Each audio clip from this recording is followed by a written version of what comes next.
Откако Американскиот конгрес го изгласа буџетот и не му ги одобри потребните пари на председателот Трамп за изградба на зидот на границата со Мексико, тој вечерва ја оствари својата закана и прогласи вонредна состојба на национално ниво.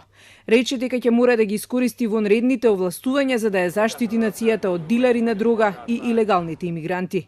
So, we're going to be signing today and registering national emergency. And it's a great thing to do because we have an invasion of drugs, invasion of gangs, invasion of people, and it's unacceptable.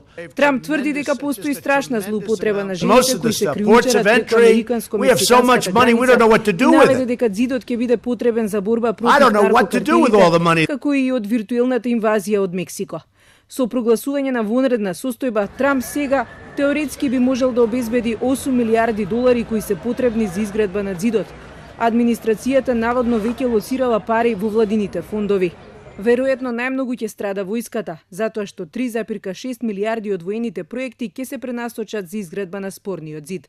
Трамп ќе ги искористи овластувањата и да префрли 2,5 милиарди долари од програмата за борба против дрога и 600 милиони долари од фондот на Министерството за финансии. Одлуката на Трамп да прогласи вонредна состојба на границата веднаш ја осудија голем број демократи и некои републиканци, кои сметаат дека станува збор за злоупотреба на моќта. Изградбата на зидот кон Мексико е еден од најконтроверзните проекти на републиканците во изминативе децении. Предходно Буш помладиот беше обвинет, а сега и Трамп, дека се обидува да се огради од сиромаштијата во Јужна и Централна Америка.